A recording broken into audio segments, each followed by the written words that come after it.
Хүндэтгэлийн хуралдаан 65% эрсдэлтэйгээр хуралдаж 2020-2024 онд аймгийн иргэдийн төлөвлөлтийн хурлаас хийж хэрэгжүүлсэн ажлын тайлан илтгэлийг хэлцлээ. Мөн хуралдаанд урилгаараа аймаг орон нутгийн төр захиргааны байгууллагын ахмал ажилчид сум байгуулга хэвлэл мэдээллийн төлөөллүүд оролцсон юм. Монгол Улсын урт болон дунд хугацааны хөгжлийн бодлого Алсын хараа 2050 шинсэргэлтийн бодлогод нийцүүлэн аймгийн иргэдийн төлөөлөгчдийн хурлаас 2020-2024 онд хүний хөгжлийг дэмжсэн бие даасан эдийн засагтай стандарт бүхий шинэ ховд аймгийг цогцлон хөгжүүлэх бодлогын томоохон зорилт дэвшүүлж түүний хэрэгжилтийг хангахаар бүрэн эрхийн хугацаанд 41 төлөөлөгч иргэдэд төлөөлөн ажиллалаа. Тэгэхээр одоогоос 4 жилийн өмнө анх дугаар хурлаа хийж манай төлөөлөгчид бүрэн эрхээ хэрэгжүүлж эхэлсэн. За анхны хурлаасаа эхлээд бид өхөн маш тодорхой зорилтууд тавьсан. Ерөөсөө энэ баруун бүсийн тулгуур хөгжлийн аймаг энэ 4 жил хүний хөгжлийн асуудлыг маш сайн ярив. Бие даасан эдийн засагтай ийм аймаг болъё. Шинжил орчин үеийн шинжилгээ ухаан технологитой уялдуулж стандарт өгөх ийм аймаг болъё гэдэг ийм зорилгыг тавьж аймгийн иргэдийн хурлаас аймгийн засаг даргын үйл ажиллагааныхаа хөтөлбөрийг батлахдаа яг энэ зарчмаараа гол зорилгоо тодорхойлсон байгаа. Тэгээ энэ зорилгынхаа үр дүнд хүрлээ гэж бид өхөн бас дүгнэж болно. Ялангуяа хүний хөгжлийн асуудал бол маш чухал байгаа. Тийм учраас энэ 24 хоног гэхэд бид өхөн хүүхдэд ээлтэй хүний хөгжлийг дэмжсэн ийм жил болгон зарлж явах жишээтэй байна. За ерөн зүгээр манаас иргэд сонгогчид нэг зүйлийг анзаарахад байшин барилга барьснаар нь хөгжлийг тодорхойлдог ийм цаг үе өнгөрсөн байна. Хуучин бол тэр даргын үед энэ байшин барилга баригдсан тийм эмнэлэг ч юм уу баригдсан гэж ингэж ярьдаг байсан бол энэ бол цаг үе өөр болсон байна. Байшин барилга ярих юм бол бид бүхэн жишгэн энэ 4 жил гаруй хугацаанд бараг 40 гаруй барилга объектыг ярьж болно. Театр баригдаж байна, кино театр баригдаж байна, багш хөдөлгөөний ордон баригдаж байна те. 10 цэцэрлэг ашиглалтанд орсон байна. Ингээд ярих юм бол маш олон зүйлийг ярьж байна. Энэ иргэдийн хурал бол энэ байшин барилга дид үтсээс гадна тийм маань тав тухтай ажиллаж амьдрах энэ орчныг нь сайжруулах чиглэлээр бол нэлээд төлхөө ажилласан гэж ингэж хэлж болно. Ийм учраас Ховд аймагт эхэлсэн байгаа 3 шин сүрлийн бүсийг бий болгосон. За нэгдүгээрт нь манай шинэ ховд байна тийм ээ. Шинэ ховдод бараг 7-8 барилга баригдаад дуусах гэж байна. Хашаандаа сайхан амьдрах ийм боломжийг бүрдүүллээ. Энэ шин суурьшийн бүсүүд рүү татагдж байгаа дид үтсийн асуудлыг бол ер нь орон нутаг баг бүрэн шийдсэн гэж хэлж болно. За томоохон шугам сүлжээ нь бол улсын төсвийн хөрөнгө оруулалтаар явж байгаа. Жишээлбэл хашаандаа сайхан амьдрацгааны төслийн том шугамуд бол улсын төсвийн хөрөнгө оруулалтаар явж байгаа. За айл өрхрөө салбарлах энэ ажил бол бас орон нутгийн төсвийн дэмжлэгтэйгээр ингэж явж байгаа. Тийм учраас энэ иргэдийн ая тухтай ажиллаж амьдрах энэ боломжийг бүрдүүлэх чиглэлээр бас нэлээд санаачлагтай ажилласан ийм иргэдийн хурал гэж хэлж болно. За дараагийн дугаарт үйлдвэрлэгч ховд байх том зорилго тавьсан. Тийм учраас үйлдвэр технологийн парк, ховд агро парк. За цаашлаад бид өхөн Ховд аймгийн аж үйлдвэрийн салбарын бүсийг тогтоогоод ингэж ажиллах гэж байна. Тийм учраас энэ үйлдвэрлэгч аймаг байх ийм зорилгоо бас нэлээд хэрэгжүүлсэн. Ер нь урт хугацааны болон богино хугацааны энэ Ховд аймаг яаж хөгжих гэдэг бодлогыг нэлээд сайн тодорхойлж эхлэлүүдийг маш сайн тавьж өгсөн ийм хурал байлаа гэж ингэж бас дүгнэж хэлж болно. Тэгээ бид өхөн энэ ялангуяа сүүлийн 8 жил Монгол Ардын нам засагласан. Энэ засаглах хугацаанд аймгийн иргэдийн хурлаас ямар бодлого барив, яаж хамтарч ажиллав гэдэг талаар ном бүтээл болгож бас сонгогчдоо иргэдэд тийм ээ төлөөлөгчдөд өгч байна. Тэгээд аливаа зүйл бол баримттай байх хэрэгтэй. Тийм учраас баримт юун дээр үлддэг вэ гэхээр цаасан дээр үлдэнэ. За орчин үед бол энэ дижитал бас баримтаар үлдэнэ. Тийм учраас энэ бүхнийг бид хүн баталгаажуулж, баримтад кино хийж, тийм ээ, телевизийн бичлэг болгож, ном болгож ингэж ард түмэндээ тайлангаа тавьж байна өнөөдөр. 2020-2024 оны орон нутгийн сонгуулийн үр дүнгээр бүрдсэн аймгийн иргэдийн төлөөлөгчдийн хурал нь бүрэн эрхийнхээ хугацаанд 18 удаа 208 цаг хуралдаж хурлаар төлөөлөгчд 1024 удаа үг хэлж санал гаргасан бол 12 удаагийн завсарлага авчээ. Харин нийт хурлын эрсийг дундчлан авч үзвэл 81% эрстэй гарсан байна. 2020-2024 оны хооронд аймгийн иргэдийн хурлын төлөөлөгчөөр буян тогоос сонгогдож ажиллалаа. Тэгээд аймаг орон нутгийнхаа хөгжлийн төлөө, нутаг орныхоо төлөө сэтгэл гаргаж хамтран ажилласан нийт төлөөлөгч нартаа бас баярлаж талархаж байгаагаа илэрхийлье.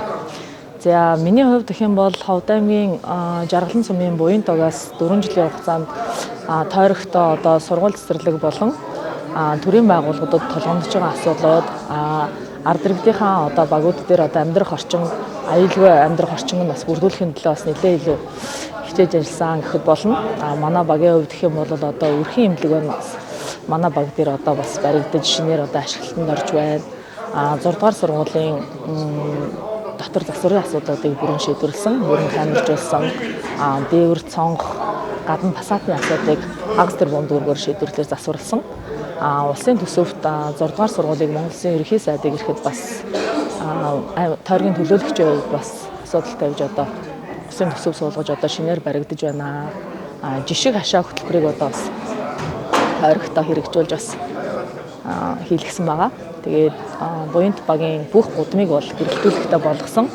Ард иргэдийнхаа эрүүл аюулгүй байдлын төлөө, нийгмийн асуудлын төлөө, эрүүл мэндийн асуудлаар, боловсролын чиглэлээр бас нэлээдгүй ажлуудыг бас ингэж хийж хэрэгжүүлсэн ийм цаг хугацаа байлаа. Тэгээд тойргийнхоо бас ард иргэдтэй тайлангийнхаа хугацаанд одоо бас тайлангаа тавиад ингээд сонин сэтгүүлээ явуулнаа. Тэгээд та бүхэнд маш их баярлалаа. 2020-2024 оны нутгийн өрөө өдөрт төсний байгууллагад одоо Бурал цамгаар хайрхныхаа өөрт ажиллаж амьдарч байгаа нийт эрдэнэрчүүд хууль зан олонныхоо төлөөлөл болж одоо энд 4 жил бас амжилтлаа. За амжилттай сайн ажилласан гэхээсээ илүүтэй бас орон нутгад тулгамж байгаа асуудал ард иргэнийхээ ажил амьдралыг сайжруулахын төлөө чамгүй бас хөрөнгө оруулалт бүтээн байгуулалтын ажлуудыг татаж чадсан ийм одоо 4 жил байсан гэдээ тэгэхээр хүсэж байна. Тэгээд энэхүү одоо бүтээн байгуул хөрөнгө оруулалтын ажлуудыг татаж эрдэнэрчүүдийнхээ дуу хоолой болоход одоо тусал дэмжсэн нийт одоо төлөөлөгчнөртэй хурлын нарга нартай одоо бас талархал илэрхийлье. Надад итгэл хүлээл гэж намайг аймгийн иргэдийн хурлын төлөөлөгчөөр сонгосон Жаргалан цамын алагдлагаа багийнхаа эрхэм хүндэт иргэд сонгогчид та бүхэндээ маш их талархаж байгаагаа илэрхийлье. Миний бүрэн эрхийн хугацаанд ард иргэдийнхаа дуу хоолой болж хичээж ажилласан гэж бодож байгаа. За би өөрөө аймгийн иргэдийн хурлын төлөөлөгчөөс гадна алагдлагаа багийнхаа засаг дараагаар 2009 оноос хойш одоо хүртэл ингээд 16 дахь жилдээ ажиллаж байна. Миний хувьд бол яг энэ ажлынхаа хүрээнд ажлынхаа шугамаа өдөр бүр би сонгогчтойгоо уулзаж ажил дээрээ байнгын одоо иргэд сонгогчтойгоо дуу хоолойг сонсож тэдэнд тулгамдж байгаа асуудлуудыг шийдвэрлүүлэхийн төлөө аймгийн иргэдийн хуралд дуу хоолой болж хичээж ажиллаж байна. Алагдлагаа багийнхаа иргэд та бүхнийг бас ая тухтай амьдрах орчин нөхцөлийг сайжруулах зорилгоор би баг дээрээ тулгамдж байгаа асуудлуудыг орон нутгийн хөгжлийн сан болон аймгийн хөрөнгө оруулалтын төсөвт суулгахаар одоо шийдвэрлэх ажлуудыг бас саналуудыг бас иргэд та бүхнийхээ дуу хоолойг бол хүргэж ингэж хичээж ажилласан. Манай алагдлагаа баг дээр томоохон бүтээн байгуулалтын ажлууд хийгдсэн. Жишээлбэл одоо улсын төсвийн хөрөнгө оруулалтаар 8 дугаар цэцэрлэгийн 2 дугаар байр маань ашиглалтанд орлоо. Мөн манай Жаргалан цамын засаг дарганы тамийн газрын нутгийн удирдлагын ордон 1-р гудамжинд баригдлаа. Мөн 1-р гудамжийг жишг гудамж болгон тохижууллаа. Алагдлагаа багийнхаа 8 дугаар цэцэрлэгийн одоо гадна хашааг хашаажуулах хөрөнгө оруулалтаар аймгийн хөрөнгө оруулалтаар хийгдлээ. Мөн одоо ард иргэдийнхээ ая тухтай амьдрах орчин нөхцөлийг сайжруулах зорилгоор 12 гудамж бүрт одоо цэвэр бохирын шугамуудыг татаж иргэдийнхээ амьдрах хашаандаа сайхан амьдрах нөхцөлийг бүрдүүлсэн ийм одоо ажлууд хийгдсэн. За би аймгийн иргэдийн хурлын төлөөлөгчөөр сонгогдоод 2020 оноос 24 оны хугацаанд аймгийн иргэдийн хурлын хуралдаан бүрт идэвхтэй оролцож тасралтгүй би одоо энэ эрдэстэй оролцдог байсан. Мөн аймгийнхаа иргэдийн төлөөлөгчдийн хурлын төлөөлөгчдийн өдөрлөгт бас энэ байгууллагуудтай хамтарч ажиллаж иргэдийнхаа дуу хоолойг бол байнгын одоо сурталчлан таниулж иргэдийнхаа дуу хоолойг бол хүргэж ажилласан гэж бодож байна. Аймгийн эрдэнэ төлөөлөгчдийн хурлаас энэ хугацаанд 179 тогтоол, тэргүүлэгчид 34 удаа хуралдаж 397 тогтоол шийдвэрийг баталжээ. Мөн хурлын байнгын тасралтгүй үйл ажиллагааг хангах чиг үүрэг бүхий бүтцийн нэгж болох зөвлөл 11 удаа, хороод 54 удаа хуралдаж бүрэн эрхлэх асуудлынхаа хүрээнд санал дүгнэлт гаргаж үүрэг чиглэл өгч ажилласан байна. Тэгэхээр 4 жил бас их амархан их хурдан өнгөрч байна. Миний бодлоор бол тэгээ хийж хэрэгжүүлээ бодож исэн ажлынхаа бол бас дийлэнх хувь хийсэн боловч одоо хийж чадаагүй үлдээсэн бас ажлууд бас байна. За 4 жилийн хугацаанд бол нэлээд олон ажлын хэсэгт гишүүнээр орж ажилласан. Мөн одоо сүүлийн одоо 2-3 жил бол ажлын хэсгүүдийн эрхлээд ахалсан. Тэгээ энэ дундаасаа бол одоо хамгийн эхлээд миний бол нөгөө МОНК одоо гэрээ байгуулах ажлын хэсэгт бол гишүүнээр ажилласан. Ерөнхийдөө гэрээний автораар ажилласан гэж хэлж болно. Бид бол нэлээд өндөр агсан түвшинд гэрээ гэж аймаг орон нутгийнхаа нийт иргэдийн одоо эрх ашигт нийцсэн тэм шийдвэрүүдийг гаргаж ажилласан. Нэлээд одоо их ажил болсон та бүхэн бас мэдж байгаа бах. Саналын зөрөлдөөнтэй зүйлүүд маш их болсон. За энэ дундаас онцлоод хэлэх юм бол одоо ямар ч байсан Ховд аймгийн тээвэрчид 100% тээврээ авсан. Хөшөө төвжил сан бол 0.7 байж байгаад 1.2 одоо долларын аймаг орон нутагт хөрөнгө оруулдаг болсон. Цаашаа бол одоо энэ түлшний нүүрсний ханганы нийлүүлэлт нөлөөллийн сумдын нөхөө олгорын асуудал, дээрээс нь одоо ажлын байрыг нэмэгдүүлэх гэдэг одоо олон асуудлыг ярьж болно. Сүүлийн 2 жил бол ажлын хэсгийг ахалж ажилласан. Эхний жил бол гишүүнээр нь ажилласан. Энэ улсын болон орон нутгийн төсвийн хөрөнгөөр хийж байгаа ажил үйлчилгээ тийм энэний одоо чанар үр дүн ямар байна гэдэг дээр гүйцэтгэлийн шалгалтыг бол жил бүр хийж энэ ажлын хэсгийг ахалсан. За энэ дээр бол алдаа оноотой зүйлүүд байгаа.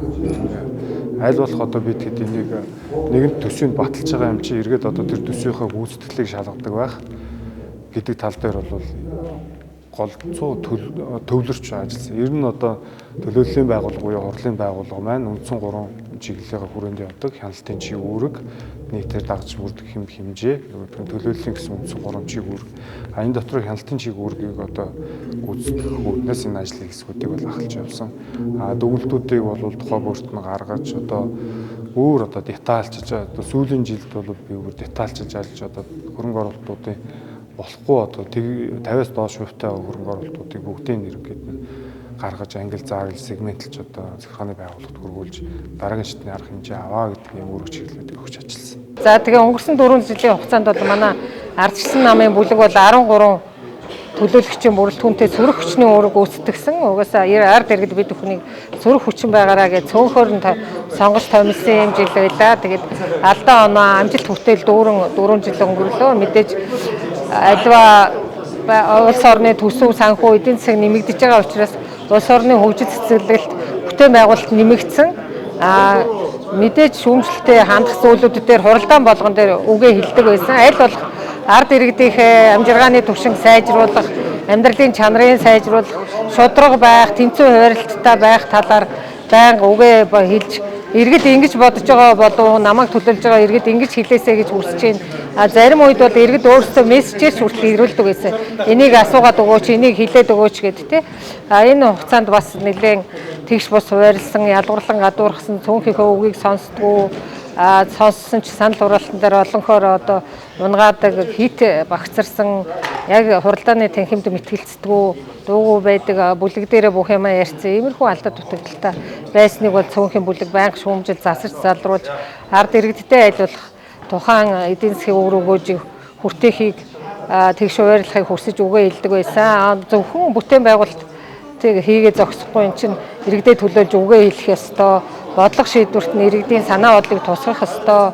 Аль болох нийтэд одоо нийтийн хилцүүлэг хийгээч гэсэн иймэрхүү шаардлагуудыг байнга тавьдаг байсан. Тэгээд бүх өдөрлөг болон хорооны хурлуудад тасалдаггүй маш сайн эрсдэлтэй оролцдог байсан. Цөөнхийн бүлэг бол ер нь өдөрлөг хорооны хуралдааны эрсийг бол бүрдүүлж байсан. Тэгээд дараа нь аяндаа ирээдүйд биднийг бас шүүх учраас те хин нь ямар юу хийж хэлжсэн, хин ямар шийдвэр гаргаж ирсэн энэ санал яагаад тийм үнэтэй байсан, яагаад энэ орхигдсон гэдгийг бас шүүх цаг хугацаа байгааг ирээдүйд үлдээж байгаа цаг хугацаа аяндаа бүгдийг харуулна. За мөн тойрогтой ч гэсэн нэлээдгүй ажлыг бас хийж амжуулж чадсан. Бас гадна засвар, фасадны засварууд, улаанны шугам шүлжээний засварууд гээд байшин хороолт ихтэй тойрог учраас дандаа тийм олон жил насжилттай барилгууд байдаг учраас тэдний тодорхой тулгымцсан асуудлуудыг шийдэж чадсан. Ганц нэг одоо бас хитрхи том дахин төлөвлөлтийн одоо 16 айлын 24 айлын дахин төлөвлөлтүүдийг амжуулж чадаагүйдаа бас харамсаж байгаа. Цаашид бол төлөөлөгч байсан ч байгаагүй ч энэнийхээ төлөө бас явнаа гэдгийг хэлмээр байна. Мөн аймаг орон нутгийн салбар бүрийн хөгжлийг дэмжих чиглэл бүхий 30 гаруй дэд хөтөлбөрийг батлан хэрэгжилтийг нь ханган ажиллажээ. Ийхүү Ховд аймгийн иргэдийн төлөөлөгчдийн хурлын 8 дахь бүрэн эрхийн хүндэтгэлийн хуралдаан өндөрлөлөө. Төлөөлөгчдийн бүрэн эрхийн хугацаа удахгүй болох орон нутгийн сонгуулийн үр дүнд иргэдийн итгэл авч сонгогдсон шинэ төлөөлөгчид тангар өргөснөөр дуусгар болно.